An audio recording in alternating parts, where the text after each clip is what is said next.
We don't have any sense.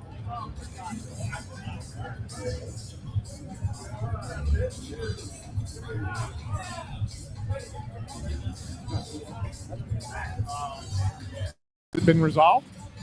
How's that? Can you guys hear us now? You good?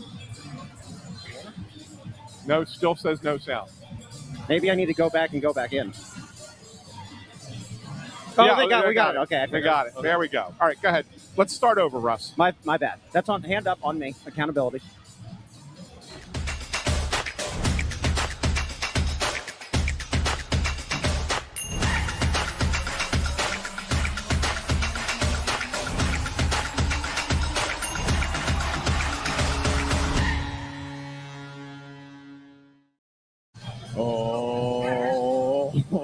Welcome to the Press Row Show, the #1 rated pregame intermission Postgame show this side of the Mississippi, south of the Arctic Circle, north of the equator, and west of Turku, Finland, the hometown of none other than Rasmus Ristolainen. Will Risto play in his final game tonight? Will he see the ice? Will he be here tomorrow? Will he be here after the trade deadline?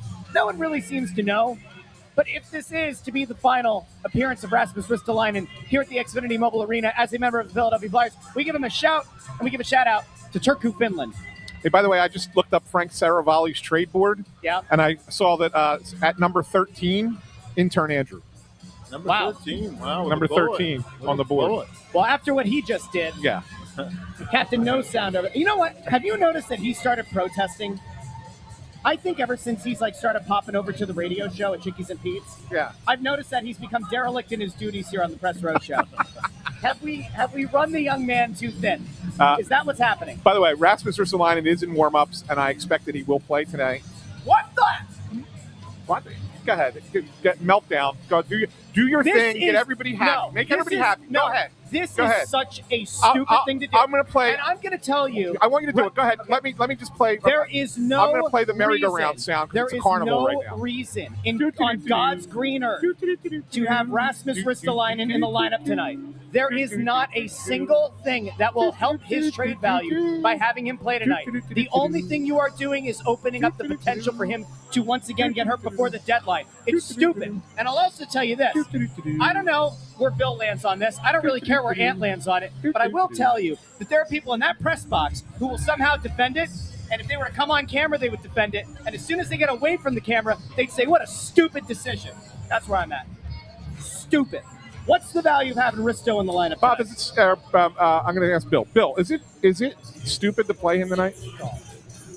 If you're not close to a deal, because you're still trying to help, you're still trying to win this hockey game, right? Yes, for your team. Correct. So if you're close to a deal, absolutely, it's stupid Right. to play. If you're close to a deal, then Right. yes. If you're not, you play him. How do we define close? They haven't gotten an offer that they like. So therefore, he's playing in the lineup. He's in the lineup. It's So dumb. It's not dumb. It is. It's not dumb. What's dumb is They are not. They are. no. What's dumb is not playing play. This. What's dumb is what happens in the NBA, and that's why they have rampant tanking in the NBA, and the commissioner's trying to fix it because it's hurting their sport. That's what's dumb. This isn't tanking. This is asset management right before the trade deadline. Stop it. Stop It's it. dumb. They've already said they won't trade him unless they get what they want. Guess what? They're not going to get Jack Diddley for him if he gets hurt tonight. Stupid.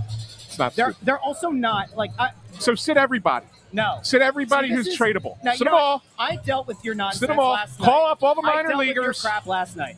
Not doing it tonight. This is not. It's not a smart, crap. This is What's not a crap smart is thing. what you say. This is not a smart thing to do. All right. Artemi Panarin, before he got dealt from the Rangers, what did they do? Was he playing every night? No, because they knew that they were going to trade him. Did they know for a fact? But they had that did they deal. know? They had to, since what had to happen there is they had to know that he was going to go somewhere where he was going to sign an extension, he was going to stay there. Like there was a lot of other things that had to go into play. And there were so multiple teams in on it. But when he was just because you hear that, just because you hear that there are multiple teams on him, does not mean that there are. Right, Bill? Yes, and I'll add to that. Right, if you trade a player during the game, he comes out. He comes out of the game. They did it here with Joel Farabee and Morgan Frost. Yeah. Both got pulled in the middle of the game because the deal came down. Yeah. Somebody made the offer. So, yes, if an offer comes in during the game tonight, absolutely, you pull them out of the game, right? But you do that for another team. You do that because the other team's really close to making the acquisition. And it's like, okay, now we're where we need to be. Now we take them off the ice. If it were this time last week and I were making this argument, I think you'd be totally right to say it's an asinine thought. It is. You are less than 24 hours from the trade deadline. And unless I am to believe, now I'm not going to say Darren Drager's been right because, geez, everybody knows Darren Drager, twice reported trades being effectively done between Buffalo and St. Louis for Robert Thomas and then for Colton Parayko. I'm not saying that the national people are always right. They oftentimes can also be wrong. But when you have the Pierre LeBruns of the world coming out, when you have the Elliot Friedmans of the world coming out, when you have we'll include Drager in that. When you have the national guys all saying, and Bob McKenzie, that there are more and more teams theoretically that could be interested in putting an offer on the table, I don't know why you would run the risk. You are not in a spot. If this were a thing where the Flyers were legitimately trying to make the playoffs with the belief that they could win a first-round series, that'd be one thing. But Briere and Jones both said that they are looking at this for the long term. So let me ask you a question, Russ. So we've discussed this before. If you have national guys saying that there's teams interested, right? Yeah. Where do you think they get their information from? Agents, front offices. Okay. They are information brokers. Right. And so is it possible... sometimes they are used by those respective groups. 100%. Is it possible that maybe somebody from the Flyers says to them, hey, guys, tell them that we got like 4, 5, 6 teams interested because the 1 or 2 teams that we've already talked to, maybe they will up that offer. It's possible. But again, just saying, let me Russ, ask you a question, though. So, let me play the counter to this idea, right? You're saying they're trying to win every game. Bill, you said they're trying to win every game. Fine. Last night, Ant, when I brought up the idea of moving Risto is ultimately going to make them a worse team, you said that he's not a guy who's going to matter that much in terms of wins and losses for this team long term, right? Or for this season. We had that conversation about, is he a 3-win guy? Is he a 4-win guy? And you said no. So if the idea here is you're trying to win every game, well, of course, if you're trying to win the game, how much of a difference you does it really make to have him in there tonight? Dude, if you're trying to win a game, you ice your best team. If you're trying to win a baseball game, you put your best 9 players, your best lineup together. We also said last night, if it weren't for Dan Vladar playing out of his mind, it's a bottom 3 team in the league. What the hell are we doing? Because they didn't have good goaltending. Which means that they are not inherently a very good team that would go on to the playoffs. Who is calling them a very good team?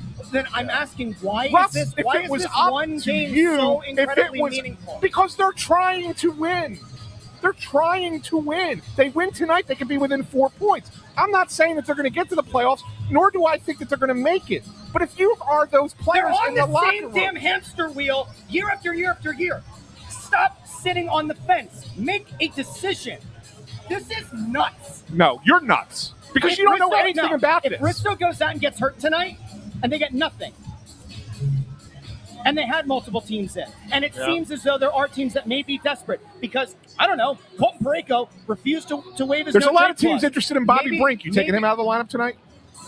It depends on what the value is. Oh, why is that different? Because Brink isn't going to get you a first-round pick and an additional asset. What'd you say last night? Maybe he gets you a second and a potential prospect. I don't know. Yeah. Let's stack it up. What's more valuable, a second-round pick and a middling prospect or a first-round? What are we doing? I don't know. I don't know what I'm doing sitting here listening to this Milwaukee. because you don't talk to anyone. You don't know anything. And you're going to go, we're going to do the whole thing. No, it drives me nuts. It drives me nuts. Yeah. It drives me nuts. Yeah. Because I even said on the show last night, I think they should trade Rasmus Ristolainen. But you turn this into something completely different. You turn it into something completely different. I'm giving you a rational explanation, and you have to go off the deep end about it. You're the one that's ridiculous, not me. One game. You did a freaking poll yesterday, and in the poll, even though it was 58%, you thought let me do a poll because you thought it was going to be like 90 to 10, and it was going to make me look bad. But when there was 42% who agreed with me, it's like, there are actually rational people out there. I didn't say rational. I mean, listen, you had to think that. Stepford fans, there are people. There's a lady in the elevator coming up. She's like, I've been a fan since the team won the Stanley Cup. Good for her. You know what? She's seen a lot more bad years than good years in the last 2 decades. When you perpetually are trying to win, do this thing every year, we're not fully tearing down, we're not fully at it. This is where you end up, this purgatory zone. I'm talking about one game tonight. Why run the risk? I don't get it. Go ahead, Bill. Okay. Did Ristolainen practice the other day? No. Right. Because they thought they were progressing on some trade talk. Correct. Now, if they're in a holding pattern at this point, why hold them out of the line? Correct. You're trying to win. Is there a thought? Let me float this to you, Bill, and then to you, Ed, because I think we're okay. Right? Oh, we're always okay. Okay. Let's say conceptually, the Flyers said, all right, our hope is that it's going to be something like the Lawton deal. Yeah. First-round pick, which will probably be kind of late, and then a player of, like, the caliber of Grabenkin. Like, let's just say that, like, 5 days ago or whatever, when the practice happened as well, the Flyers were like, that's our price. Parayko refuses to waive the no-move clause, right? And then maybe today, if the Flyers already had a deal that they thought was kind of worked out at that value, but another team came to them today and said, hey, hold on a second, like, we want to get involved. And now the Flyers believe, all right, it's more than that late first and a Grabenkin-level player. Right. And they're hoping that by waiting until maybe closer to the deadline tomorrow, they're going to get those teams to battle against each other, right? Isn't it possible that, like, that's where this is at? They actually think, I'm not saying they're getting greedy, but maybe they think they'll be able to take it down to the last minute. Entirely possible. And you know, there is certainly risk involved. I don't think anyone would deny it either. There's risk involved, right? But, you know, I understand the risk. I'm not saying I even necessarily agree with it, but I get why he's playing.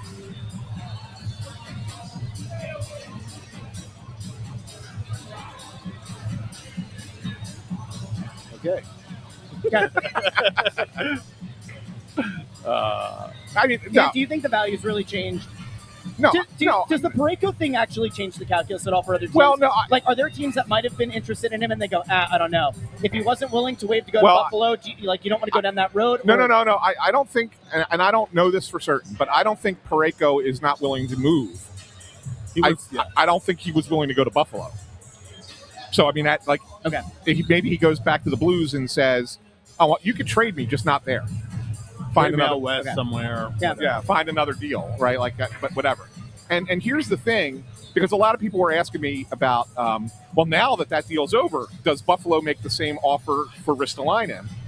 And they don't want to trade Merca to the Flyers. I don't blame them. If they're going to trade Merca, they want him to go out west. I don't blame them for that. Or Hellenius, for that matter. So Hellenius is certainly okay. Let's play this game, Bill. Based on the Flyers' needs, yes. Hellenius, you would think maybe has that edge. Although some people were really high on Merca in the draft, and a lot thought he was like the second best defenseman last year in the draft. If it were you and you were Danny Briere and you had your choice, you had your druthers, which way would you go? I went the center. Yeah. Because I look at the centers in the system, and while there are some guys who are potentially NHL players, I don't know if they're top 6 NHL players right now. I don't think you can say that with confidence at this point. Honestly, if I had that draft to do over again, and it's not even second guessing, because even going into the draft, I like Hellenius more than I like Luchenko going in. So yeah. But I mean, what I don't understand is why. I mean, I get why you don't trade in your division. Yeah, like I get that. Like, I mean, you don't want to trade top prospects within your division, but in your conference, that's a little much. I think Buffalo hurts themselves by having that philosophy. Probably. Right, I mean, really. If you think that you're a team that can make a run, and you thought like Colton Parayko could help you, or you think Rasmus Ristolainen can help you, why would you demur to something less than that just because you don't want the prospect that everyone now knows you're willing to trade? Well, both. Because remember, Hellenius was the one that was rumored for Robert Thomas. No, but I'm very talking different set of circumstances. Yeah, I'm talking about specifically for the defenseman. Yeah. Why would you sit there and go, okay, well, now I'm only willing to trade that guy to a handful of teams that might have guys available out west? You're limiting yourself in my mind. I think that's a bad play by Jarmo Kekalainen at this point. In all honesty, like if the name hadn't come out, right? Let's imagine we didn't hear about that trade. Let's imagine it wasn't reported, and they quietly talked about it. They had a deal in place, and then Parayko says no, and then they got to reconvene. But we never heard the names. Yeah. Then you can say, all right, we're not trading Merca to the Flyers. Sure. If we want to, right? Yep. But the fact that it's out public now and everybody knows, I don't think it matters. Like, just you get the guy that you think you need to win, and if that's what it takes to trade for him, because you were willing to trade it already, it doesn't matter what team that you're trading for. Especially an organization that's been out of the playoffs as long as they have. Right. If you could get in, you potentially win a round or something, you have to help your team, right? I mean, I think you owe that to your players, you owe it to your fans, you owe it to, and if it costs you a prospect that you'd rather not deal, sometimes that's the price of business. Yeah. We would all agree that Parayko, like if you had to take one of those guys, you would say Parayko is still a better, more impactful player this season, probably than Risto, right? We'd all agree that he's still ultimately a higher player. If I had to choose between the two, I'd take Parayko. But So the actual package itself, the rumored package, right, was the first. It was Merca, and then there was a third piece involved, I believe, wasn't there, or was it only the two? I think it was only the two. If you were the Flyers. We had this conversation yesterday about like the value of a first round pick and all that. But like, if Merca were actually on the table and it was Merca and a second instead of Merca and a first, Bill, do you consider that move because you at least know that Merca is an NHL caliber player instead of the unknown of elite first round pick? I would still consider, because he's a very good defensive prospect. Not like the Flyers or even Washington. Great defensive prospects, all due respect, a guy like Oliver Bonk or somebody. But that, this is potentially a top pairing level guy in terms of upside. So I consider that.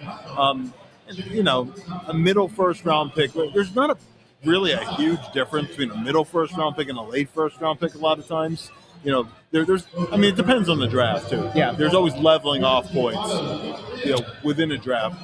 This year, if it's from this year. I think the difference between about 15th and 25th is not that high. So to that end, would you actually be looking to try to get a first rounder next year instead of this year? Even though next year's like certainly an unknown quantity, just given like you're looking for centers. Centers don't seem to be a big thing in this draft. Defensemen seem to be. It's like a defenseman and winger heavy draft. This year's draft for sure. I mean, last year there were a ton of centers in there.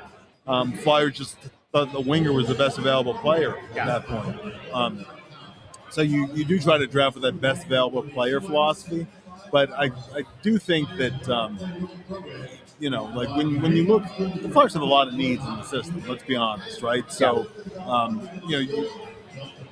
so you try to meet those needs, and if you get a guy who's going to play for you, while you ideally want the center, if it is the defenseman, you take that too. So. Yeah, I want to answer we had a super chat, and just someone had asked what I've heard about Ristolainen. I've pretty much already said it. Like, there is interest, but not to the level that Briere is willing to move. And he feels he can get what Brandon Carlo got last year, what we heard Parayko would get in that deal that fell apart with Buffalo and St. Louis. And so he wants to get that, which is a first-round pick and a prospect who's close to NHL ready, or is maybe not NHL ready, but is a better prospect. Yes, and that's kind of what I heard. And when Danny says, and it's not just Danny, mind you, it's every GM, but when they say we would consider a move for somebody that can help us both now and long term, how many of those players are actually available ever? Right. So Yeah. So I think that's pretty much it, guys. I mean, and then And as I said last night, if they don't trade him tomorrow, it's not the end of the world. He signed for another year. Yeah. He can be moved in the summer. He can be moved during the season next year. Like, there's other opportunities to trade Rasmus Ristolainen. I agree, and this is where Russ and I do agree, that his value is probably at its highest right now. Yeah, Correct. The only difference is that if you don't do it and you wait till the summer, if he gets through the rest of the season and plays like he's been playing, then his value stays the same, I think. Yeah, and you might be able to you have more teams interested. You might be able to get a little bit more. And of course, part of this from the Flyers' point of view, and I guess this speaks a little bit with Russ saying, eventually you're going to have to replace a guy like Ristolainen in the lineup. They're not that easy to find, but by the time you have to replace him, when the Flyers are enough of a contender, he wouldn't be here anyway. Correct. So, right. Yep. Yeah, for sure. Just another Flyers fan says, chances of no trade. It's an interesting thing. Like, I keep hearing Bobby Brink's name coming up, Bill, and I've heard it.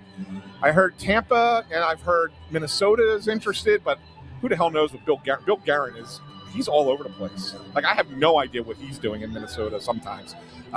He's a wild card.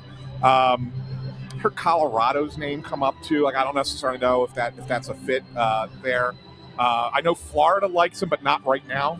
Yeah, because they're not going to. They're selling this. They're year. selling now, right? Yeah. So, but I think if he makes it to the off season, Florida could be the team that gets involved in that. So that's where. So I'm curious there, and I want to get your take on this because we talked about this last night too.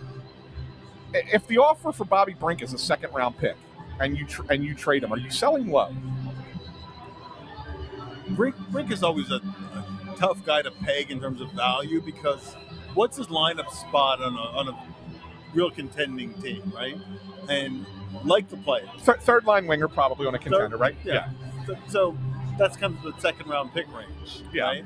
So that's fair value. But the way I look at it, and this is why I worry about that.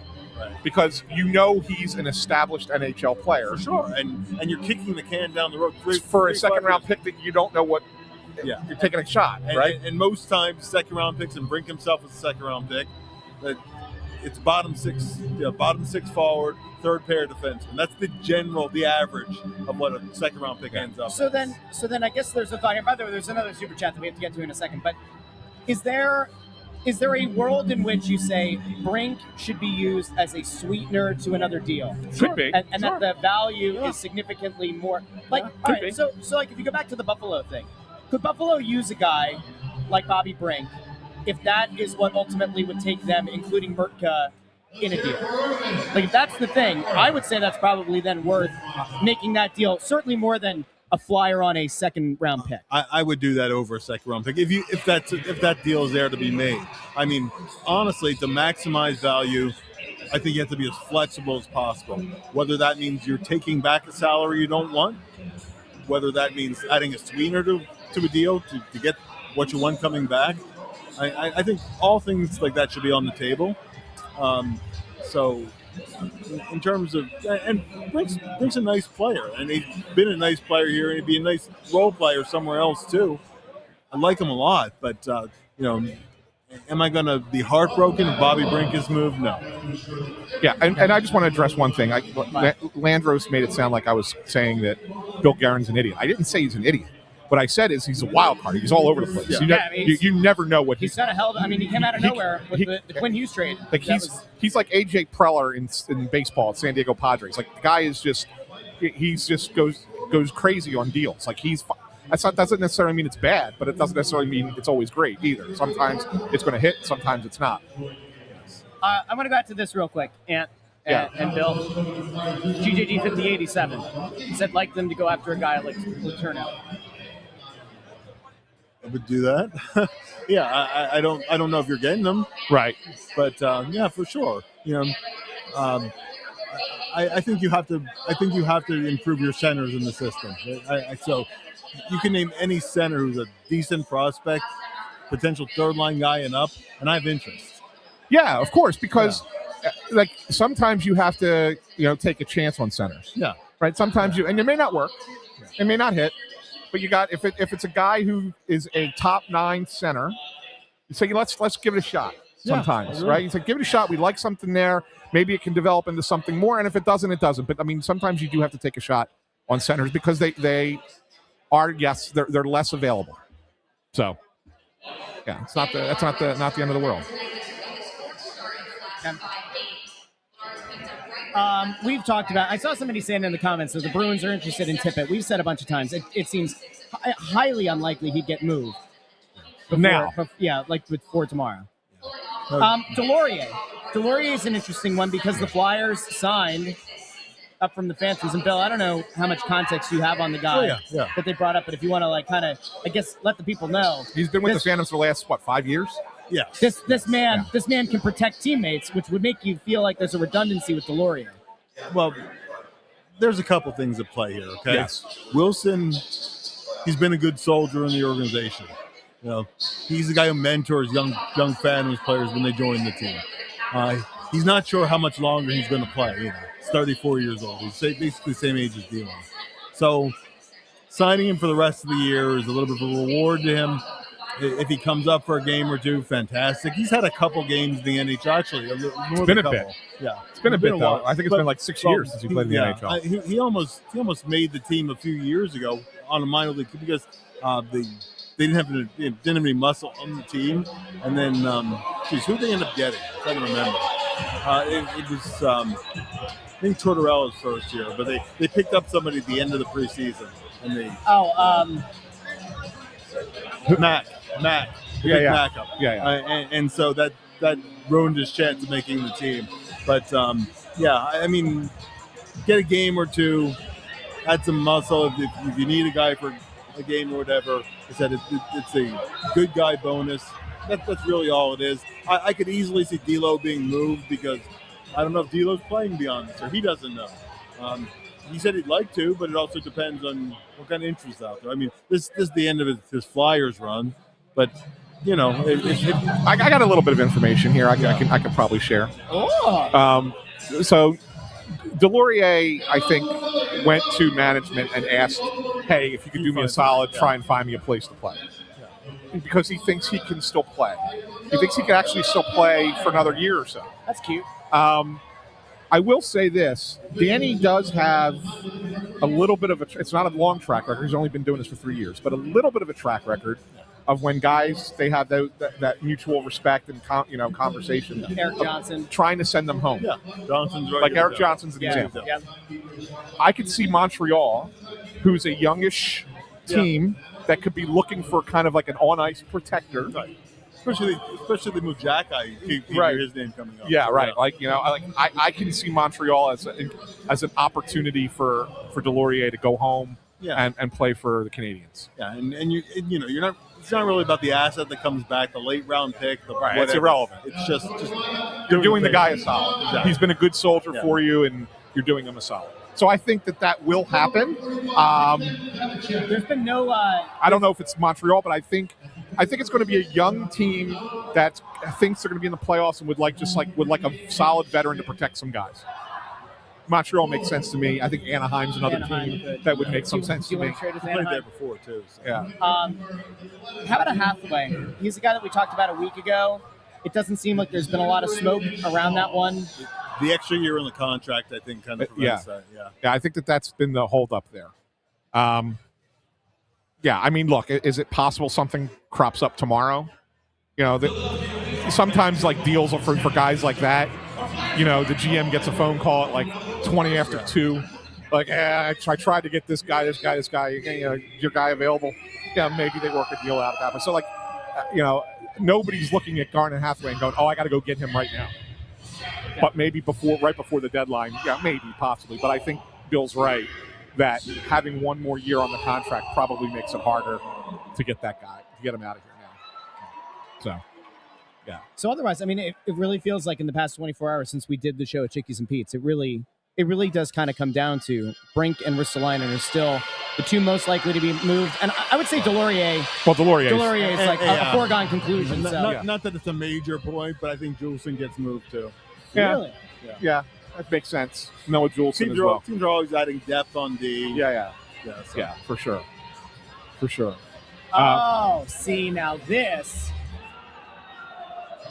Is that true? Is it his 800th game It tonight? is his 800th game tonight. That's why he's playing. I don't think that's the reason he's playing. I really don't. I think it's purely a coincidence. Really? He would play that 800th game no matter what, somewhere else, right? Like it's not like he wouldn't play it.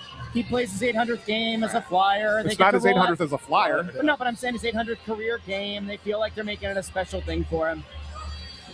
I'm trying to find a way to not light things on fire for the decision to play him. I will play the sentimental route. Let him have his 800th game here. Speaking of tonight, playing tonight, they are without Travis Konechny and Nick Seeler again tonight, which I thought was going to be an impediment the other night. Turns out it wasn't. Not in Toronto, was it? Yeah. although, man, that was a vulnerable Toronto team with no energy, with no anything going on. Yeah, and they almost lost. He almost lost. Yeah, well, Vladar played his ass off He in did. that game. He did. That was the difference. Yeah. I don't think they're getting back into this, but tonight is kind of a big game. Yeah, if you look at it from their perspective, Yeah. from the players' perspective and Rick Tockett's perspective, like it's a huge game tonight. First 4-game winning streak of the year, Right. et cetera. You know, There's a lot. There's a lot that goes into that. Yeah. And the Utah's not been. They've been kind of. They're a low event team. Yeah, they are. So, actually, I was talking to somebody before I came over here. I said, watch a couple of Utah-Calgary games this year, and they were god-awful because neither team wanted to attack. They just kept waiting for the other team to make a mistake. Yeah. So we could get some low-event hockey tonight. For sure. So I don't think it'll be nearly as interesting as that Toronto game was the other night. That's for sure. Well, Bill, as always, thank you. Always And a pleasure, I understand, Bill, that in a future Press Row show, couple games away, you're going to be co-hosting. Yes, I'm excited about that. Yeah, you and intern Andrew. Andrew and me. Yeah, and then Bundy will join you guys after pregame radio because neither Russ nor I will be here on the 11th. That's correct. So it'll be Bill and intern Andrew. I've been suspended for my negative takes on the pre-trade deadline. And I'm That's not true. I'm being shipped to Florida. Oh, we actually do have an announcement after the game, so stick around for postgame. Yeah, that'll be good too. All right, cool. Well, Bill, thanks Make sure we again. don't forget. We really do Absolutely, appreciate guys. it. Bill, you're an absolute beaut and an oracle of knowledge.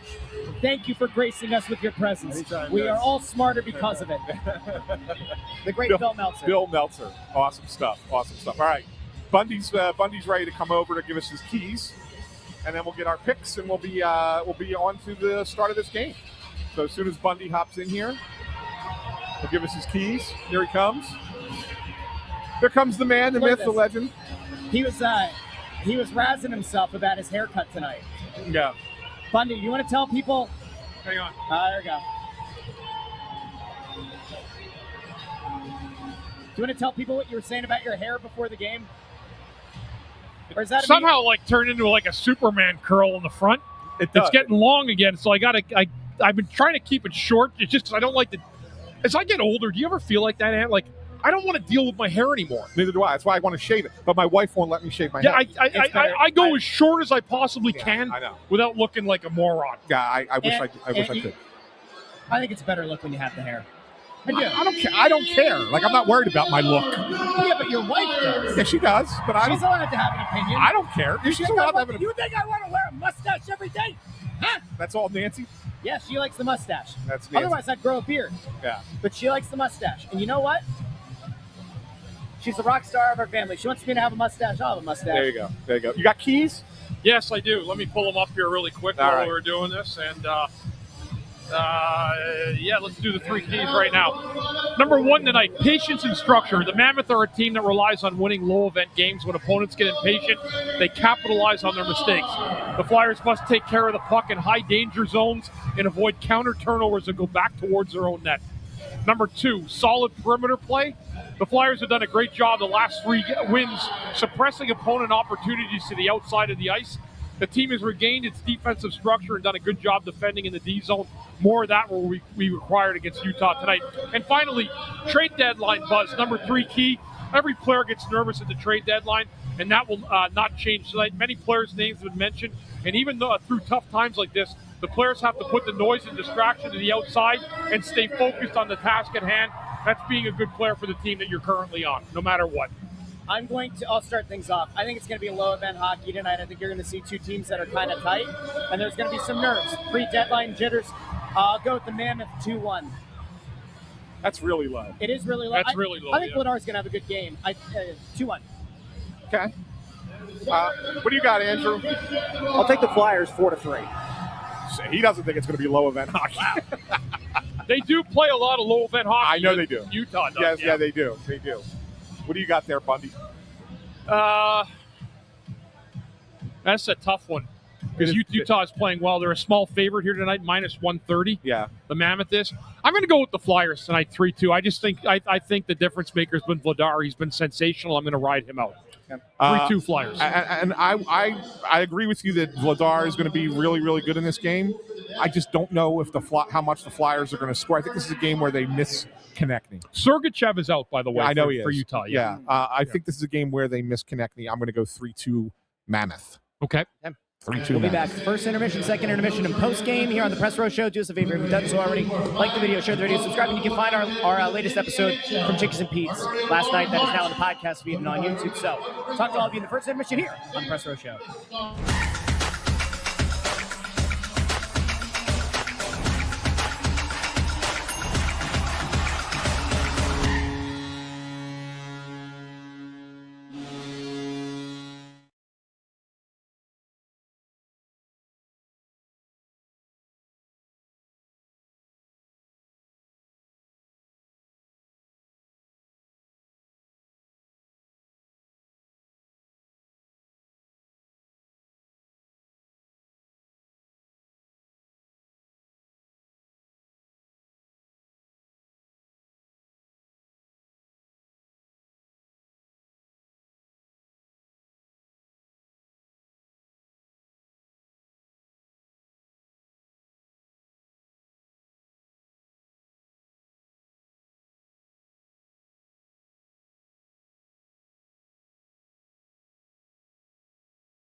Welcome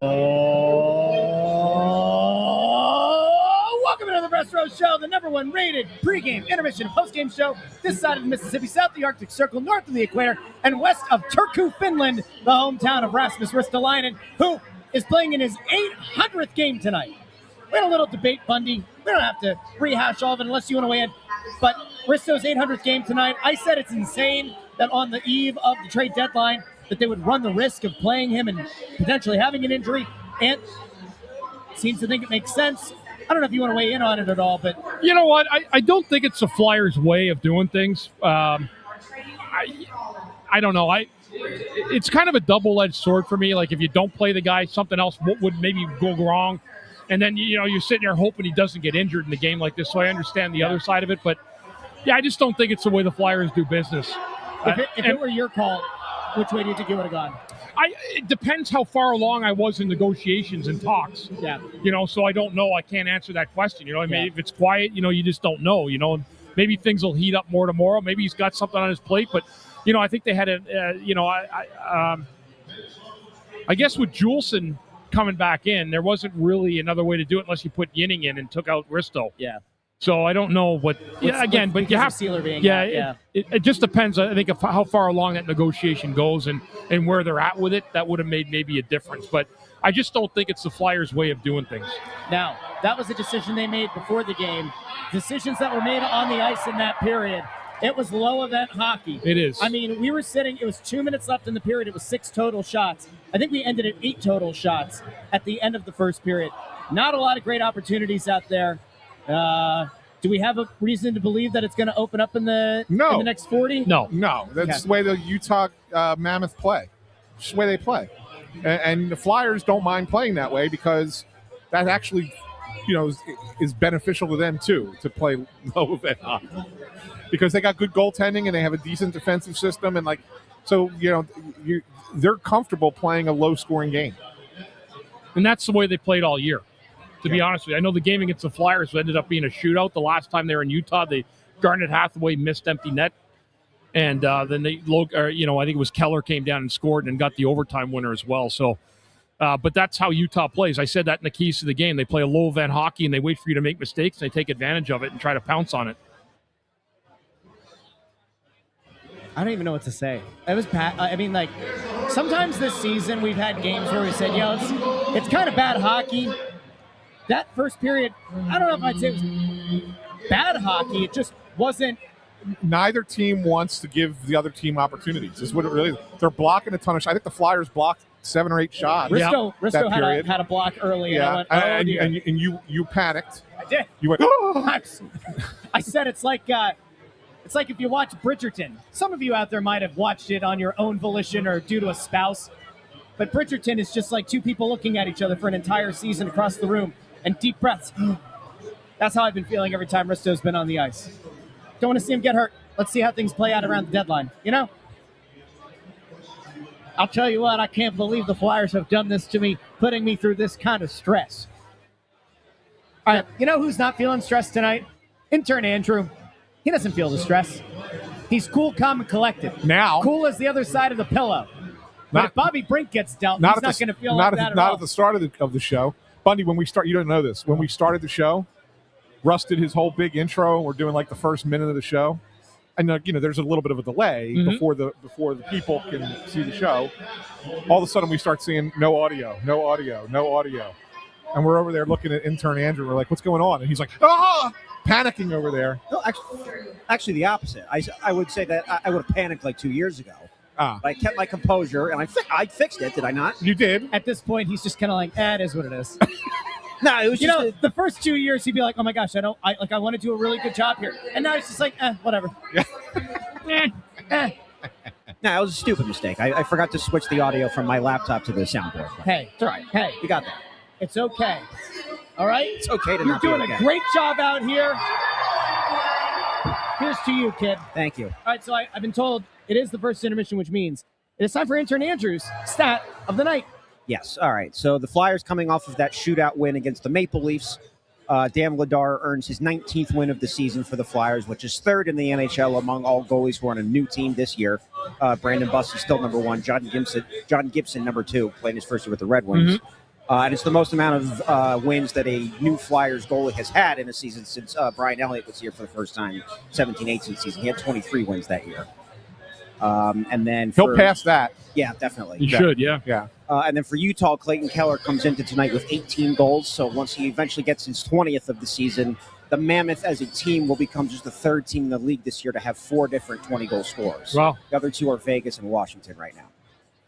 Those are good stats. That's multiple stats. Yeah, That is good stuff right there. Good yeah. stuff. Taps for you. Thank you. And the interesting thing with Vladar, and look, I'm not trying to tell you that should be a Vezina finalist or anything. I'm not. I mean, he's not that good.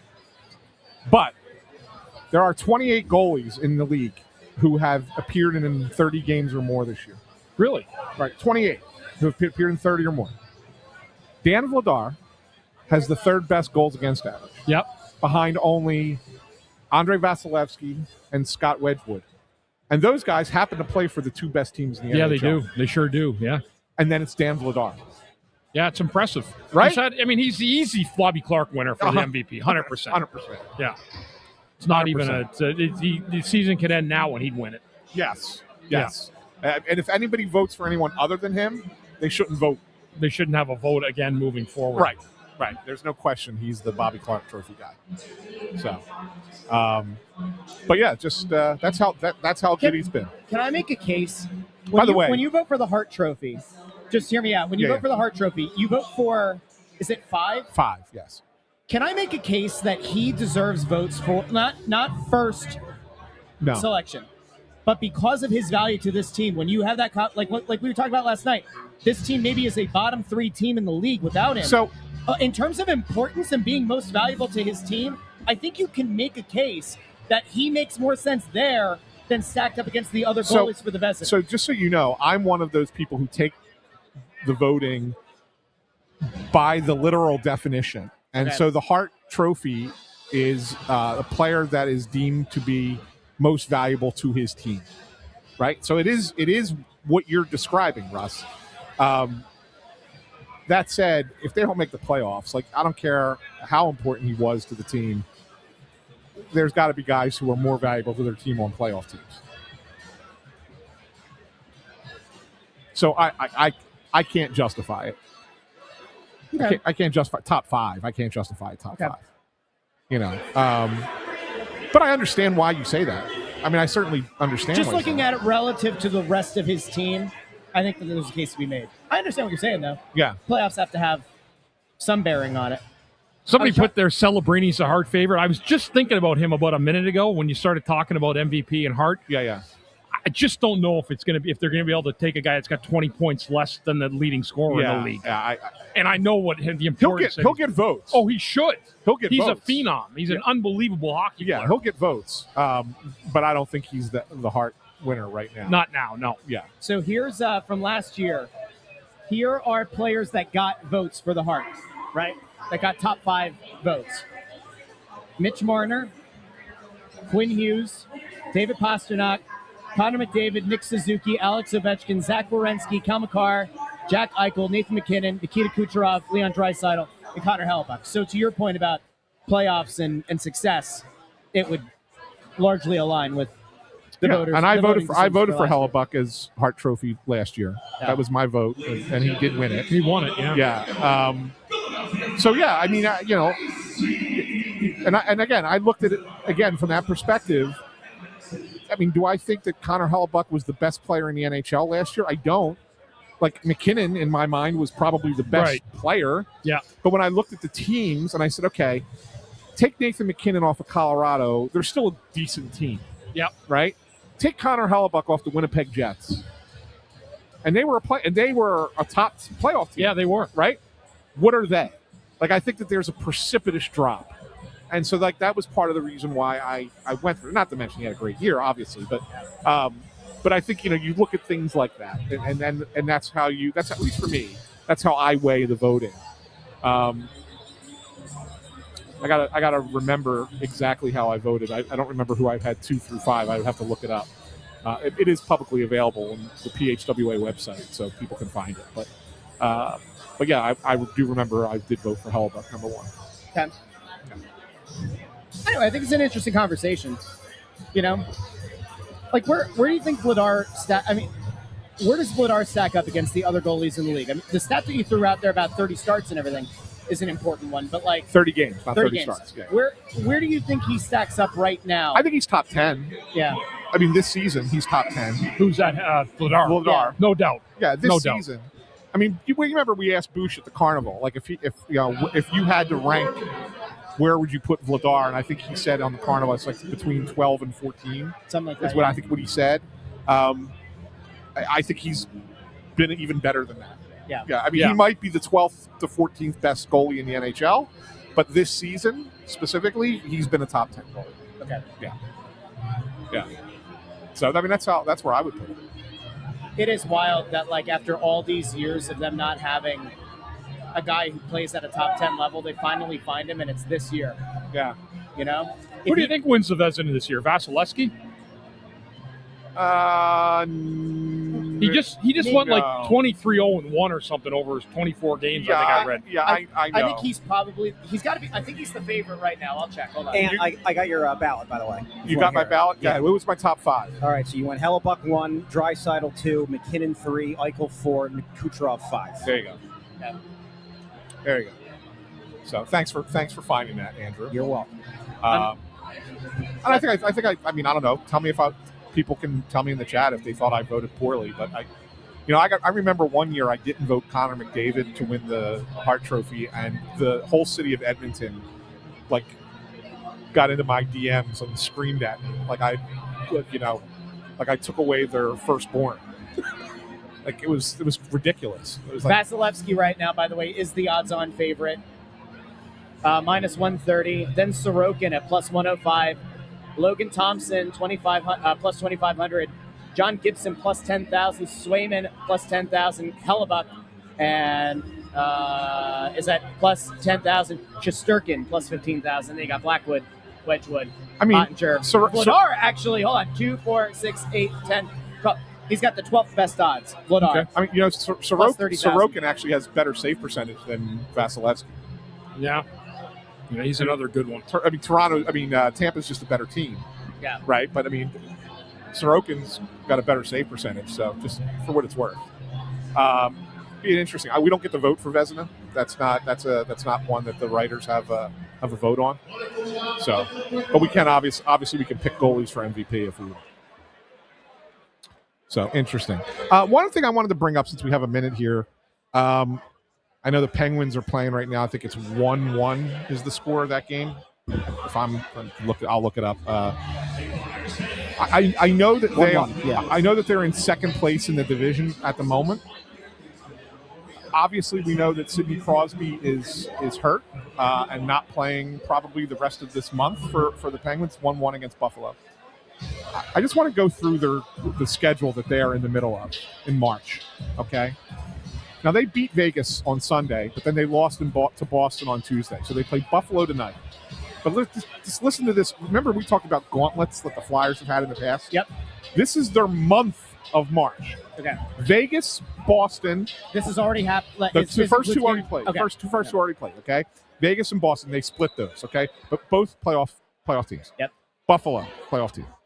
Flyers chasing them. But still kind of in it. Boston again. Carolina on the road, Vegas on the road, Utah on the road, Colorado on the road, Carolina on the road again. Oh God! Then a home against Winnipeg, but this is Pittsburgh. Pittsburgh schedule. Oh my God! Then they come home to play Winnipeg, and Winnipeg's not a great team, but it's that first game at home after a long road trip, right? Yeah. That could be a trap game. Carolina at home, Colorado at home, at Ottawa, who's still technically in it right now. They may not be by then. Dallas. At the Islanders, Detroit. Wow. How the hell do they hold on to a playoff spot? Yeah, that's going to be tough, man. If they figure it out, though, Well, there might not be a team you fear more in the Eastern Conference. If they're able to fight through that and maintain a playoff spot, that is an unbelievable schedule. That's the kind of schedule that galvanizes a team if you somehow come out on a positive end. Yeah. But otherwise, that could kill them, right? That could kill them, for sure. And so that's why I think that everybody talks about, like, oh, who you chasing, Oh, the Bruins, the Islanders. Not saying that the Flyers are going to get in. But if somebody that's on the outside looking in, whether it's a Columbus or a Washington or an Ottawa, and they're going to get into the playoffs, I think there's a better chance of catching Pittsburgh than there is either the Islanders or the Bruins. Yeah. Because of that schedule and no Crosby in the lineup. Yeah, it makes a lot of sense. I mean, that's a daunting schedule. Right? Crazy. How'd you find that, Ant? What made you look for that? I was just kind of like, I like looking at schedules. I'm big into schedules. Like I like to look ahead and see who teams are playing. And when I was looking, I was like, look at this schedule. Oh my God. And I kept going. And I was like, this is like 19 straight games that are brutal. And brutal. And it's almost like every other day. They only have one time where there's more than one day off in that schedule. It's a 2-day break. Everything else is either back-to-back or every other day. You know, it's kind of wild, too. Like, you think back to the trade that Pittsburgh and Edmonton made. Yeah. The swap of Jari for Skinner. Yeah. Right? And on the surface, you would look at that trade and say that Pittsburgh got the better end of it. I think we'd agree. Probably. Right? So I saw the question about, like, how's Skinner doing there, right? Yeah. So his save percentage has gone from 891 with Edmonton to 893. That's still not great. Which is negligible, right? Yeah. Goals against dropped from 2.83 to 2.62, but, like, that hasn't been much. And then you go over and you take a look at what Jari's done. And remember, Jari got pulled the other night. Like, it was embarrassing. It was after giving up 4 goals, 5 goals or whatever. Yeah. Jari went from a 909 save percentage with Pittsburgh all the way down to an 864 save percentage. Yeah, it's terrible. Yeah. With Edmonton. Yeah. Like, absolutely dropped. His goals against jumped from 2.66 with Pittsburgh to 3.85 with Edmonton. Yeah, Edmonton's in a little bit of trouble, I think. They're in a lot of trouble. Yeah, I think they're in a little bit of trouble. There's teams coming hard after them. We'll see what happens. There's no chance that Edmonton looks to make another goalie trade before tomorrow, right? Maybe. Who knows? I mean, like, seriously. Like, I mean, that's what's missing there. I mean, their defense isn't great either. Yeah, but, they don't have a good defense. Right. Yeah, but they have good offensive defensemen. They do, but not good defensive defensemen. So you need the goalie to be good, and they for 3 years, 4 years now, they can't get a goal. So it's really kind of interesting. But puck drop, guys. Yep, it's about that time. We will be back. Second intermission postgame here on the Press Row Show. Do us a favor, like the video, share the video, subscribe. Talk to all of you in the second intermission here on the Press Row Show.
Welcome to the Press Row Show, the number one rated pregame intermission postgame show this side of the Mississippi South, the Circle north of the equator, west of Turku, Finland, home of Rasmus Ristolainen.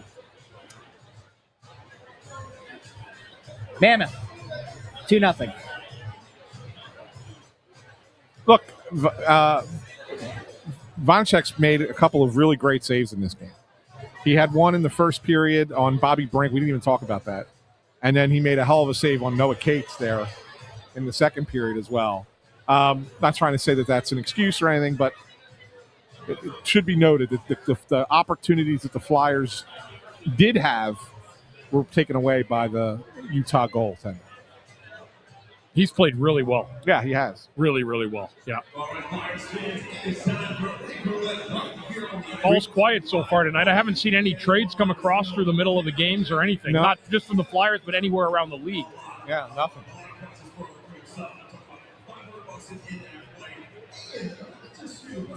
All right, Russ, what do you got?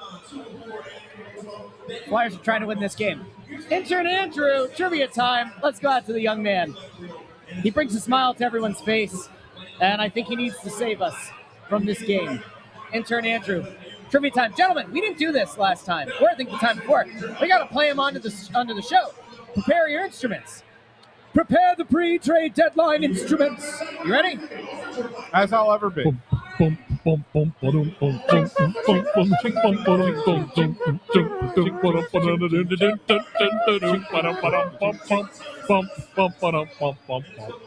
All right.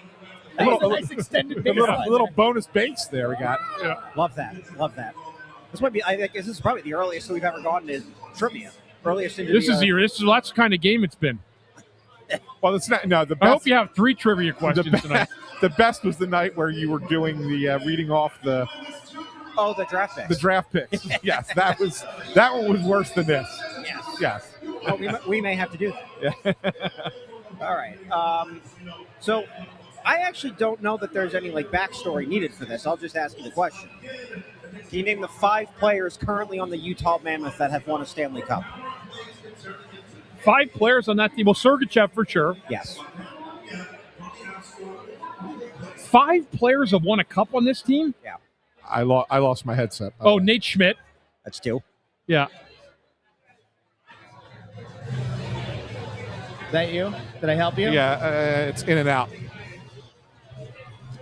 There Let's you see go. if I can see their Good. roster. It's hard to see. I don't want to look for the cup. I just want to see their roster. Well, Right. I mean, that's kind of cheating. Why is Well, it cheating? How's it cheating? You're looking at the roster.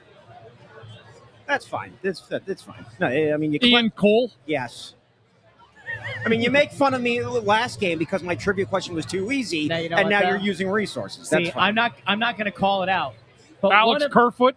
No, No? one of the people He on didn't win this with panel- Colorado? He wasn't on that Colorado team? I don't think so. I might have screwed this up. Hold on. I don't know who 3 more guys are. 2 more guys. Andrew, I swear, after looked we at had the No, he was not. No, we had no. we had no audio coming on pregame. He And left. if He you left messed the up trivia time. He left the Avalanche in 2019. Okay. They won the Stanley Cup at 22. Sergachev, Cole. Who's the other one? We said 1 more, right? And you got Schmidt. Nate Schmidt. That's 3. So there's 2 more. Ant's got the roster. They're both playing in this game. And no. Oh, I guess was Vanecek on the Capitals? That was the first one I thought we said, right? Well, no, actually, he was on the Panthers. Panthers. Yeah. Panthers, yeah. Yeah. 1 to go. Yeah. John Marino. No. No? Not Dan Marino. No, not him either. I didn't pull out the roster. I'm looking at the roster and I can't come up No, with I couldn't find 2 more. I really couldn't. We only need 1 more. We only right? need 1 more now, yeah. Yeah. What was it? It was Vanecek Nate Schmidt, Mikhail Sergachev, and Ian Cole. and 1 more.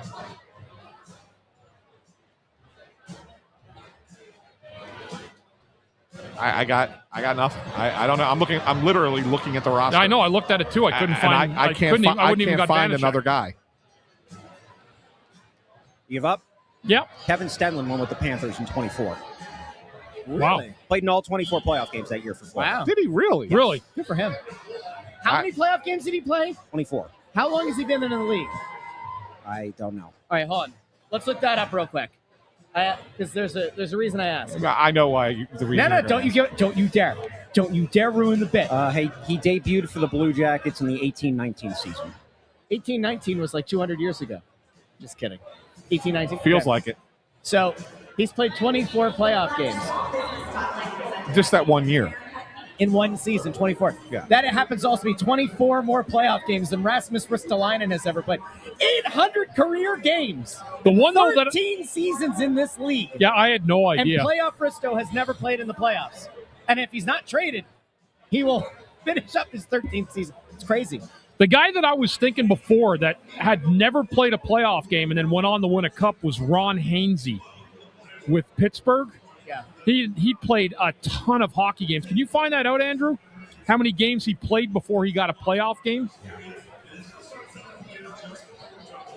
I'm looking this. I actually have his stuff here. If you went before the playoffs.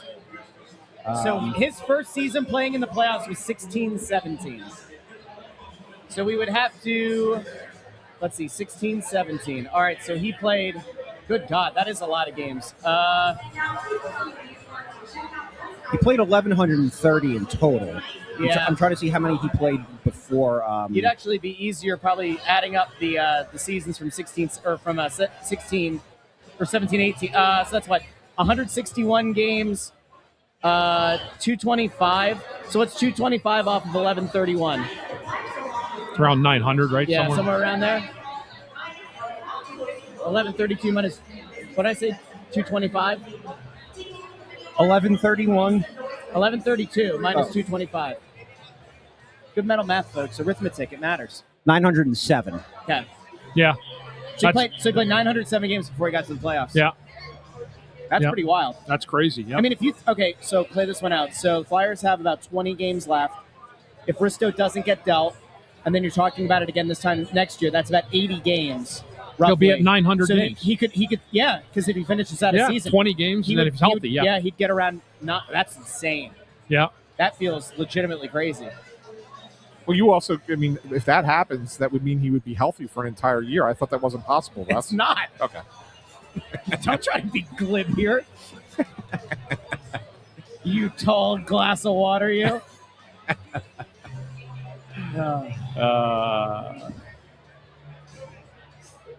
Well, we got like 10 more minutes we got to kill here.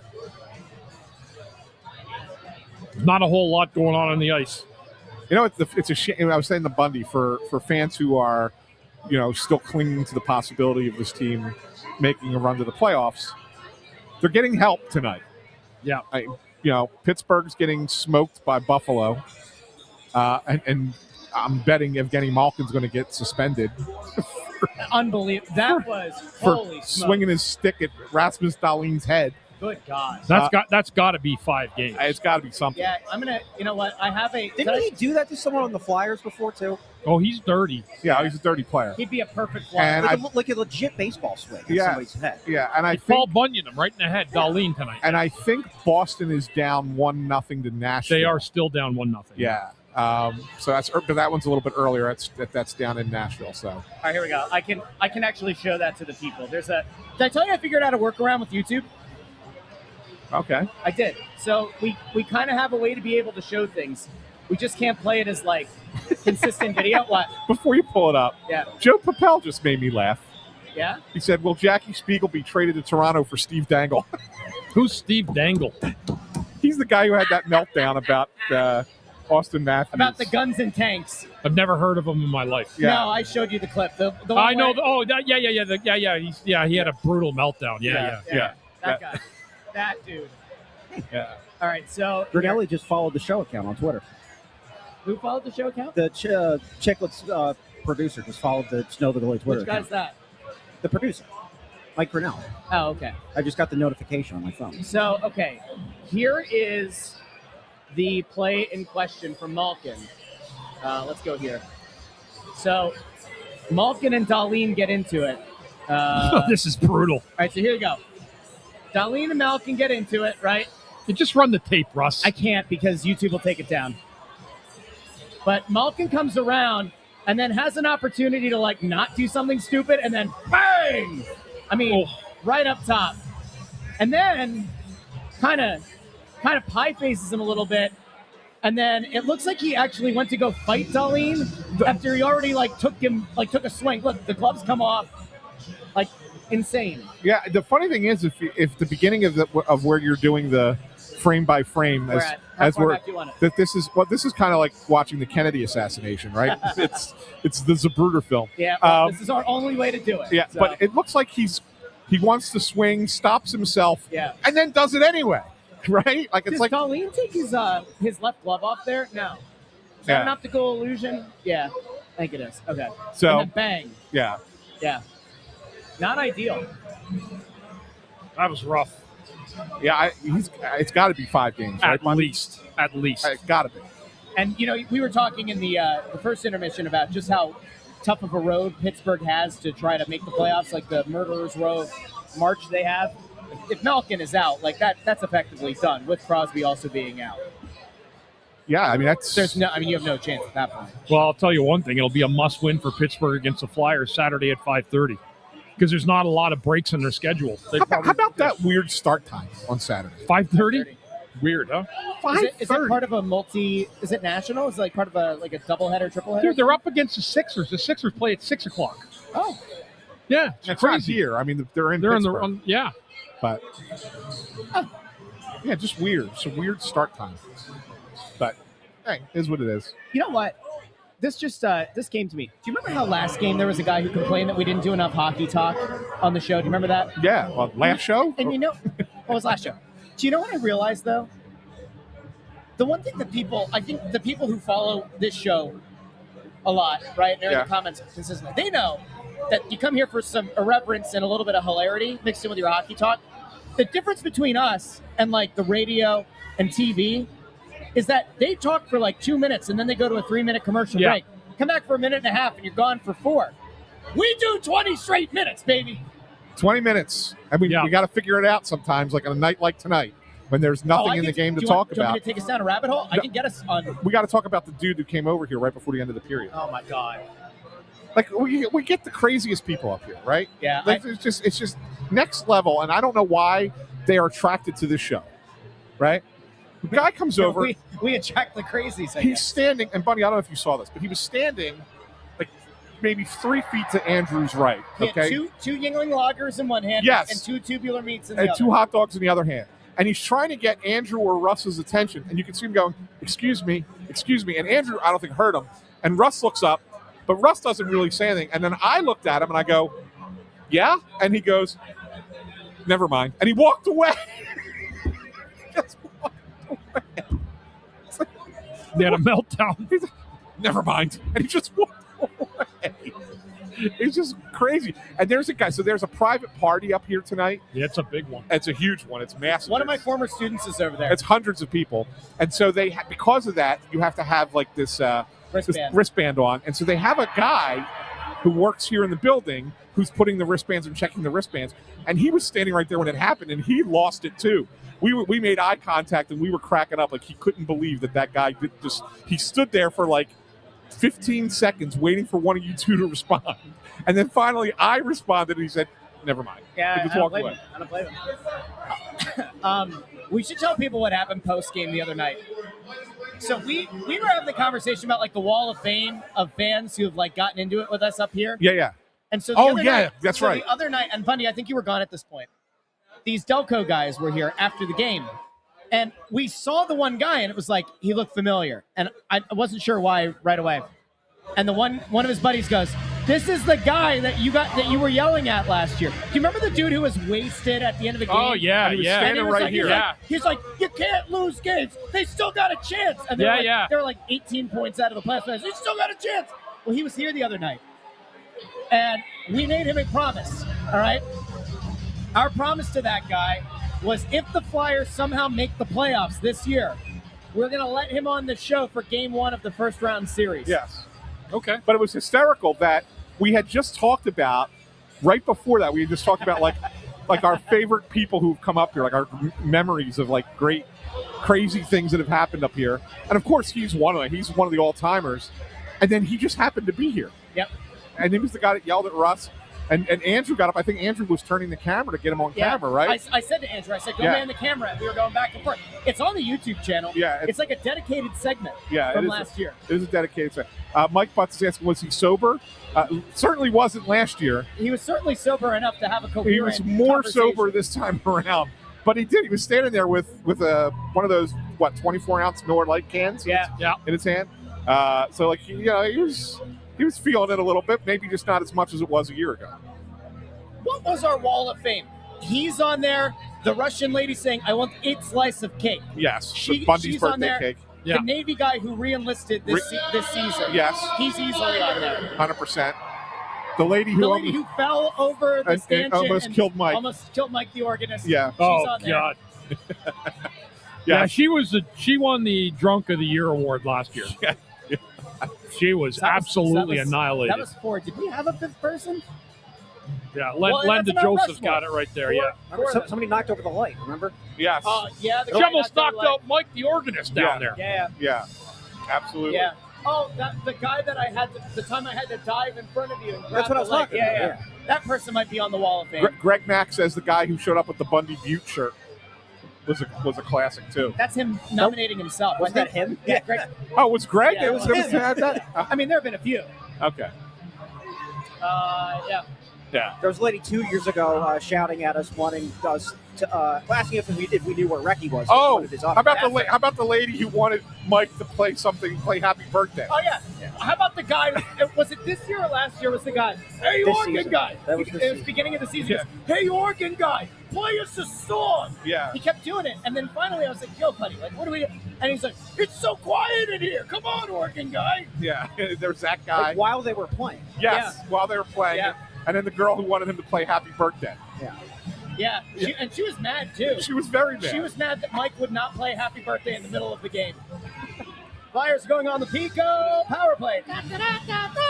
Amadeo said he's just going to run up here and just yell at us. Well, we'll be back post game. We'll recap this game, and we'll see. Hopefully there's something to recap. This could be one of those ones where Bundy looks at you and goes, Russ, 5 minutes.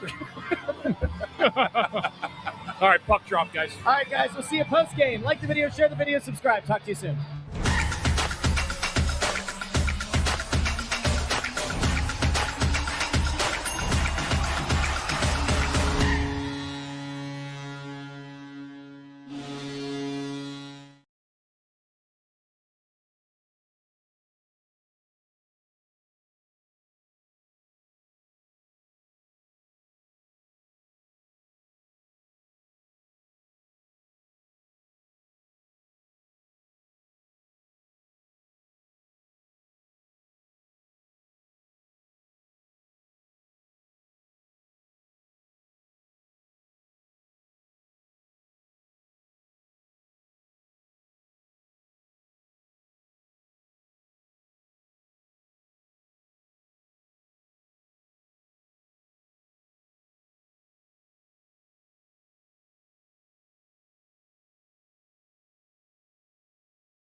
Oh, my gosh.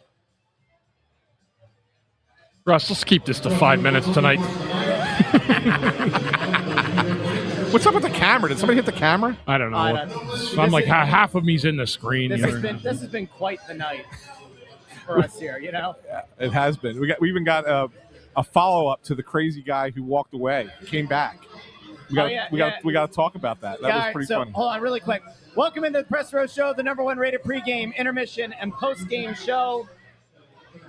This side. I guess it is this side. This side of Minnetonka, Minnesota. North of the equator. South of Montreal. West of Turku, Finland. I managed to figure out the hometowns and incorporate them of Bobby Brink, Nick Deslauriers, and Rasmus Ristolainen. This may be each and every one of their final game, or maybe the Flyers make no moves, and they're all back here pretty soon. By the way, I got a little something for you. Remember we were talking about how ridiculous it would be if Buffalo thought that they were a contender this year, that they would not give up a prospect just because the team is in the Eastern Conference, and they would settle for lesser. Yeah. They just traded with the Winnipeg Jets. Luke Schenn, right? Logan Stanley and Luke Schenn. Well, there goes Risto off the board for that one. Stanley and Luke Schenn to Buffalo. Yeah. So that's it that closes the Buffalo door. What was the return? It hasn't said yet, but it just happened. So, just saying, that's to me, if you're I don't know what the return is. I have no idea. But if you're Buffalo and you think, well, we made ourselves better by adding Logan Stanley and Luke Schenn versus, obviously the Parayko thing falls through, or Erasmus Ristolainen, and the reason that we did that is because we didn't want to trade with a team in the Eastern Conference, you didn't do yourself a favor. And I'm not saying that in sour grapes. I said it earlier, right? I mean, I don't understand that if you're Buffalo. Yeah, it doesn't. Risto's a better player than Luke Schenn. Than both of them. And Stanley, too, yeah. Yeah, he's better than both of them. I don't know. And I don't know. We have to wait and see what the deal was. But, yeah. Well, that's the end of that then. So Buffalo's pretty much done for defense. Yeah, they're not going to add a defenseman. No way. Another defenseman. So, I can't imagine their fans are thrilled with that, to be honest with you. No.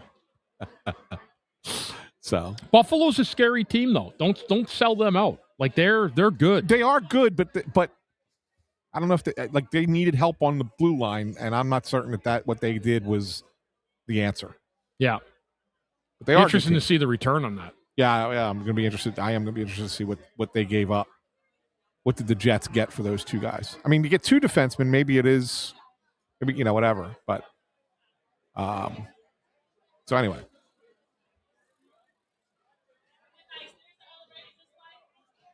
So now I'm reading Buffalo's out, but Carolina's in on Risto. That's allegedly. The question is, what does Carolina have, and what are they willing to So that's give the thing. So, I was told the same thing earlier, and I mentioned it to Russ during, I think it was during the second period, right? From what I was told, that they checked in today. They called today. But I'm not certain that Carolina has anything. They have Dallas's first-round picks because of the trade for Rantanen. Their prospect pool is weak. Their best prospect is a winger.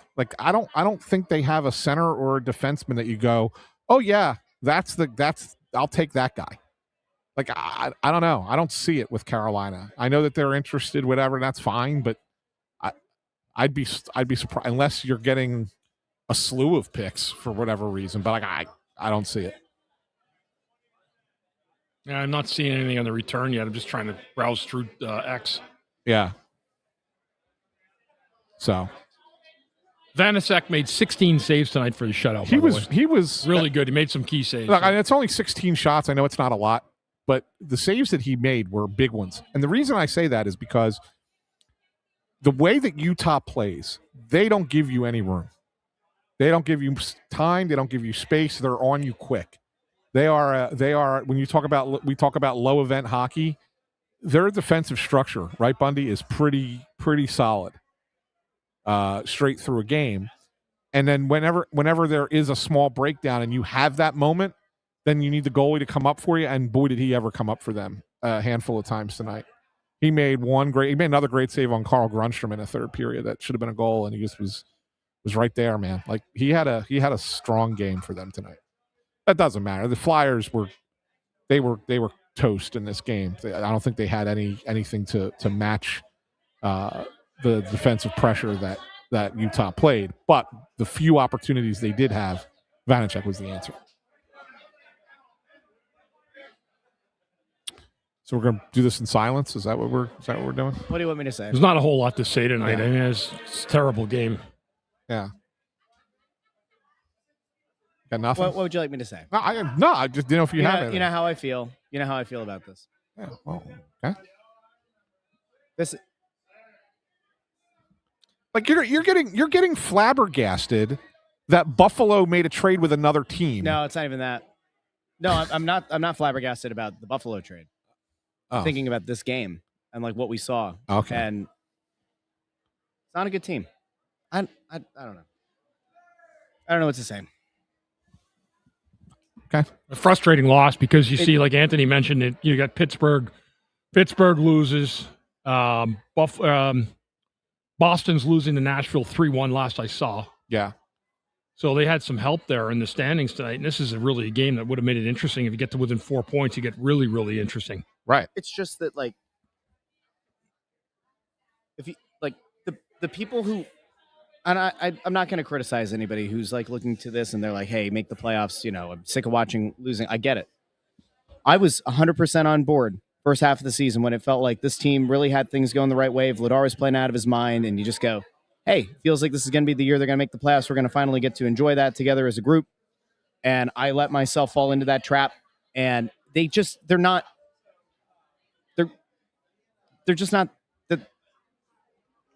a good team. I don't know. There's so many gaps on this team. There's so many missing high-end players on this team. And this isn't like a sour grapes thing because they got shut out by Utah. It's just that, like, they've had so many of these games this year where you're left wanting for so much more. And the disparity, we talk about how wide open the Eastern Conference is other than, two teams at the very top. And like, I would make the case that even though they're kind of in that weird purgatory zone, and even if you want to go like 5 teams deep into the lottery and then like 4 or 5 teams outside of the lottery, like in the playoff thing, I don't think this Flyers team is really that close talent-wise. Like, even if you wanted to look at, we could do this another day, but like if you take a look at some of the other teams that they're in that middle area with, like this team doesn't have the kind of high-end dudes who are like even in the system to feel good about. Martone is the one. Like, we will say Martone scored his 22nd goal tonight for Michigan State. Scored 2 goals tonight. Did he? Yeah. Okay. I saw he was up to 22. And like that is a guy that you have hope for. But like these kind of games, you come into it and like in your playoff mindset, they're trying to make the playoffs, all that. They put this effort out. This was putrid hockey. And if you're somebody who looks at it and says like, hey, they're not good enough, like, what are we doing? This is like one of those games that I think pisses off both groups of people, to be honest, in a way. I don't know. I don't know what else to say. It's so frustrating. If there was hope at one point this season, and it just feels like that's been extinguished. Now, does that change anything going into tomorrow? I don't think it does. I don't think a win tonight would have changed anything. No. I don't think this loss really changes much. No. The only thing, if they would have won and then you get within 4 points, you may be second guess yourself a little bit. Yeah, it makes it interesting to get Right. to 4 points. I mean, you maybe second guess yourself a little bit. But I would tell you right now, even had they come out tonight and played a great game and won this game, and then everything else fell their way and they're within 4 points, I'd still sit here at the end of the game and say, I don't think they're getting in. That they don't get in. I don't think they get in. Right? Like I would still say that. They have 21 games remaining. Yeah. Only 10 of them are at home. Yeah. Which isn't to say that there's like a huge thing in that, but like more than there's 10 games left at home. Yeah. They don't have the murderer's row that Pittsburgh does in March. No. But still, like 10 out of 21 are going to be at home. I don't know. Yeah. I did take note, not that it was of anything of substance, but Nick Delorier was basically the last guy. I mean, Zegers was still on the bench too. He was pretty upset. But Nick Delorier kind of stood at the end of the bench and looked around the rink, and you could see that like he knew that this was his last game here. Do you think that there's disappointment, like for a guy like Zegras? Do you think there's disappointment in that locker room that like they look around, everybody's aware of who's in the rumor mill? Like those guys go in the locker room, they know that Risto's name's out there, Brink's name is out there, Delorier's name is out there, and Delorier, you mentioned this during one of the intermissions, very likely went to the front office and said, "Hey, if there's a chance to send me somewhere, like open to it." Yeah. Do you think that the guys are disappointed with themselves that they didn't give they didn't have a better game, a more complete game, in what could be a final game for some of the guys? I'm sure they feel that way, but I want to kind of throw it to Bundy because I think he's probably been in locker rooms like this before. You have that belief in a room where you sit there and go, hey, even though we're struggling, we know we still believe. When it finally gets to a point where it's starting to settle in, like, damn, we might not get there. Right. Like what's the weight of that? Like, I don't know. I've never been there. Okay. That's true. I mean, seriously, I've been to playoffs every year in my career. Yeah, Luckily, but good teams, but I've honestly, God, I've never in my life had to ponder that question. Now, I've gone through streaks in a year where the team wasn't playing well. Yeah. And then you want to try to rally together. Like you feel like every single game you play is a fresh start and a new slate to try to go off on another run. Right. No. But I guess maybe for you then, it would be, losing a playoff series when you kind of thought, oh yeah, that's happened. Where you kind of thought we should have won. Absolutely. This. Florida Panthers in 1996. Yeah, we had a 2-1 lead in this series. I don't know how, but they ended up winning 3 straight games against us. Van Beesbrook played well. Yeah, he did. For them. Yeah, but that was a crazy loss to lose to that team. And they went to the finals that year, and they didn't have a whole lot. Yeah, I know. I was all behind the goalie. Yeah. Right? Yeah. That was the rat year. Right. That was the year of the rat. The year of the rat. That was that year. Yeah. Right. Yeah. No. Yeah. So I mean, I got to think that there might be a game like tonight. Might be one of those games where it settles in. It starts to settle into your head. Like, all right, maybe we aren't going to do it. Maybe we aren't going to pull this off. I mean, I think it would have been a little bit more of a guarantee of that had Pittsburgh and Boston won tonight. And Boston still can. That game's still going on, but they were down. But like maybe for the players, there is still like one more hope that like, all right, well, we lost, but so did everybody else. It was a missed opportunity, but we're still kind of. But you can't. I mean, I'm telling you, you're not getting in. I mean, just not going to make it up. You're not going to jump 4 teams. It's just not going to happen. No. Too much. Rangers gave Toronto a beating tonight. That's part of my pregame frustration playing Risto. And you're like, well, they're trying to win every game, and like, yeah, they are, but like, it doesn't matter. I mean, it's great, but you don't sit someone unless you know that you're close to a deal. What I'll be interested in is seeing some of the other guys that got yanked from the lineup elsewhere. Like, that you said it's not the same situation with Trocheck, right? But like, he was held out. Did I see Braden Shen was held out of the lineup as well? Braden Shen? I didn't see that. Somebody said Braden Shen was held out of the lineup. I thought Luke Shen was held out. Yeah, maybe that's the one.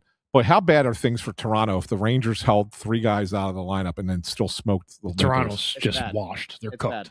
Is Chief in trouble there, you think? Yeah.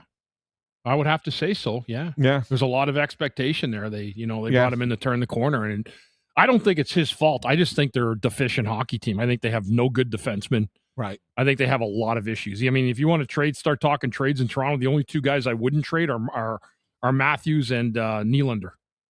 Everybody else would be open game for me. Yeah.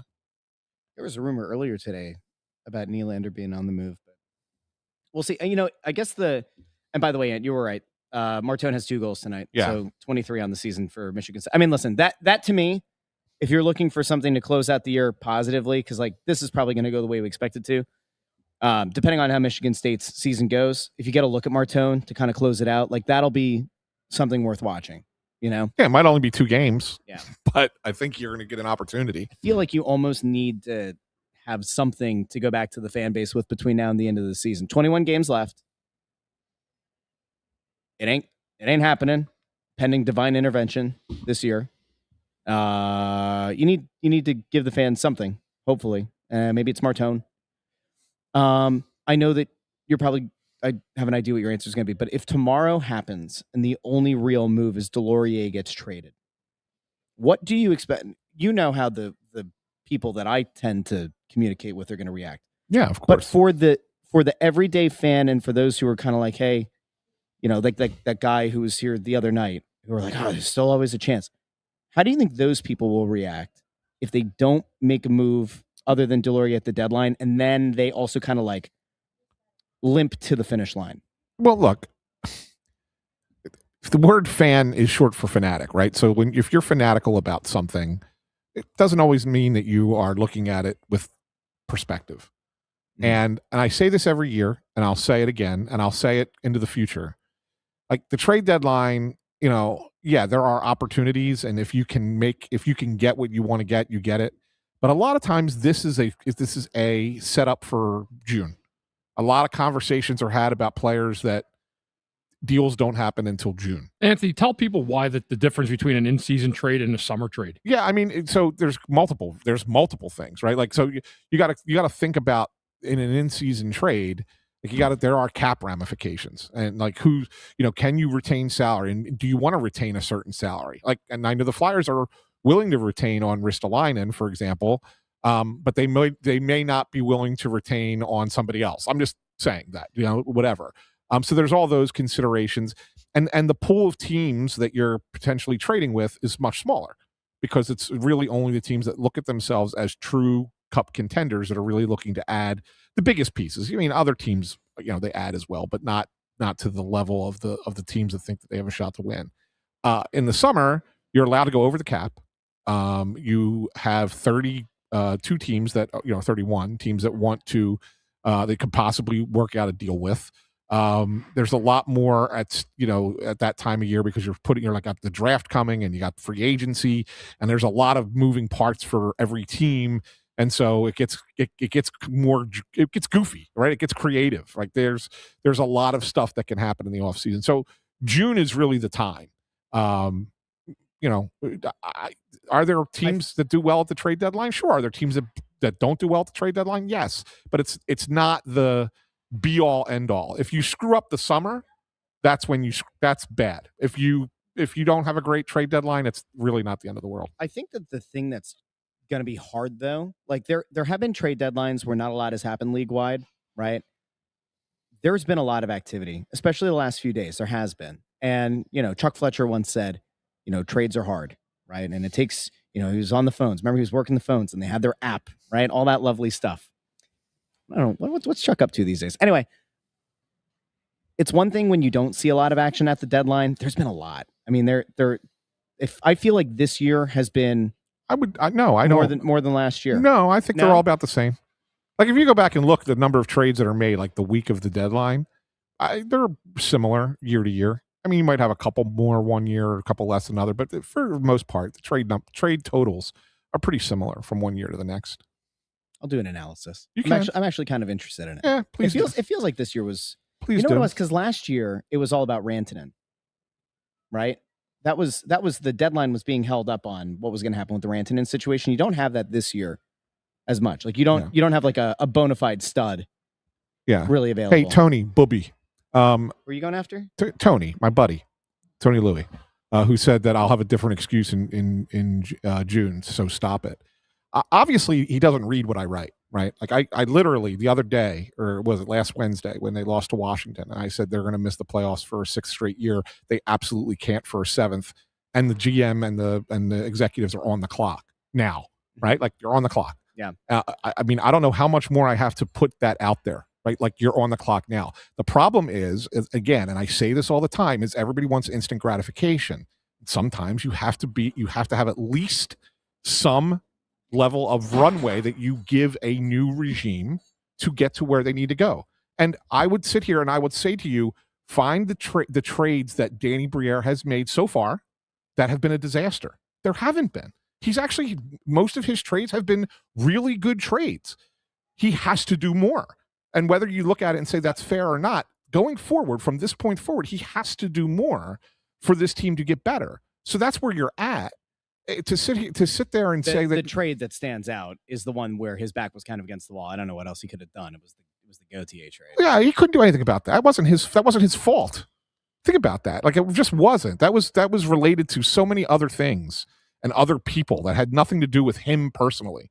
And he did the best that he could, right, with that. Like, he didn't want to trade Cutter Gauthier. There's no question. Yeah. You know, I mean, what are you going to do? I mean, sometimes that happens in sports. Guys force their way out of teams. It happens all the time. That one, you know, that one hurts. I mean, it hurt. Sure, it hurts. Sure, it hurts. But when you look at it and sit there and go, was it a terrible trade? Like, did the what he got back, was it terrible?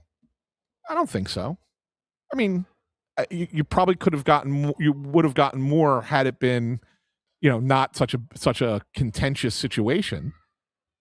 That kind of made it worse. But I mean, for what it was worth, he got decent return.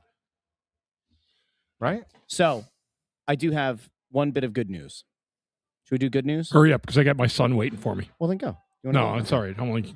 All right, so here's the news. Russ likes to talk to. He just wants to hear himself here, so I got to listen to him too. This is the news. We'll be back next year. That's what I said. It's not that big a deal. It is a big deal. Yeah. Despite the fact that this has been quite the experience. Press Row Show. We'll be back for potentially 3 years. Yeah. By the way, Tony, my website is free. You don't have to pay for it. Here we are giving good news about the Well, show he's sitting there saying he'll pay for my stories once he gets a 6-figure salary from Comcast, because he thinks that Comcast pays me a 6-figure salary. You know what I saw tonight at the game here? Yeah. I saw Donald Brashear and Matthew Barnaby. Brashear is here? Brashear's here and Matthew Barnaby. They're here for Friday Night Fights tomorrow night. Ah. That would have been a good get. Like, if I would have known they were here. That would have been a good Brashear on. Yeah, they came in late and they just got here and they were hanging out with all the alums. Well, I would have liked to have Barnaby. Like, Barnaby's a good dude. We would have never had him on the. He was a pain in the ass to play against, though, right? He says to my son in the box, he goes, "Yeah, your dad beat me up." So, yeah. Good guy. Real fast before we get out of here. What did that? So that guy came back during the third period, and he wanted to talk to intern Andrew. Andrew, what was the question that he asked you? Well, in his defense, it was a really good intellectual question. It was, how many beers does a Newport subtract? Which is basically like, if you have 4 beers and you smoke a cigarette, are you less drunk? And I was like, no, I don't think it works like that. I think that's a myth. But you paused and you're like, well, I don't know. Scientifically, I don't know how to prove that. No, I said scientifically, like, there's no actual evidence saying. I don't know. When I used to drink, which was many moons ago, if I had a good amount in me and I had a good, nice dart, I felt like I was twice as liquored up as I was. Yeah? Well, it actually multiplies. It doesn't subtract. Yeah. But I like that we ignored him, and then he came back because he just had to ask that question. He had to ask it. Yeah. Like, he was committed to the. He was and you could see, like, the first time, like I said, he walked away and he went, never mind. But you could see on his face that he really wanted the answer to that question. And then he came back and he asked, but he didn't want to know from Russ. He didn't want to know from me. He never even looked at Bundy. He looked at He intern wanted to and know was from like, Andrew. This dude looks like a smoker. That's what he thought. Never smoked a cigarette in my life. Look at him. Neither have I. That makes 2 of us. Come on, boys, live a little. I haven't either. Never have, Bundy. Never once. Good stuff, guys. Never once. Hey, real quick, last question I saw here from Ryan. It says, is there a trade deadline show tomorrow? I guess it depends on if the Flyers do anything. I don't know. I don't know if we'll have a show. I will be over in Voorhees tomorrow. Yeah. So I'll be I know the stuff out. Flyers have a late flight tomorrow. They're not leaving till they usually leave at 2:30. They're leaving at 4:00 for Pittsburgh to give them time past the deadline. Yeah. I will be I'll have a show. If we have one as a group, No. we'll put it out. But Yeah. I'll, Of course, Russ will have a show. I'm doing a show at 10 a.m. like I always do every Monday, Wednesday, Friday over on the Russ Show, and then I think I'm going to do one around the actual deadline itself later in the day. Yeah, hopefully the Flyers will do something. Make sure if you watch the Russ Joy show tomorrow, you put your earplugs in. That's right. So put in the earplugs. Yeah. Yep. Bury your head in the sand and tell everybody everything's going to be fine. The Anthony SanFilippo methodology. All right, everybody. Lovely night. Lovely time down here. We'll talk to y'all. When's the next time we're here? Monday night. Monday night. And then next against Thursday, the Rangers. And then next Wednesday night, it's going to be a little bit of a different show. Bill Meltzer, right? Yeah. And then Bill's filling in for us since we're not. Oh, here. okay. So okay, you, good. Bill, and intern. For Press Row unless show. I have pregame, so you'll have him for the Well, pregame. yeah. And then next Thursday, we are at Chickies and Pete's in Bordentown, right? Bordentown, Bordentown but without me. on Thursday. Although I can zoom in from Clearwater. So, yeah, a lot of stuff going on. We'll see if the Flyers do anything at the deadline. Keep it posted to Snow the Goalie.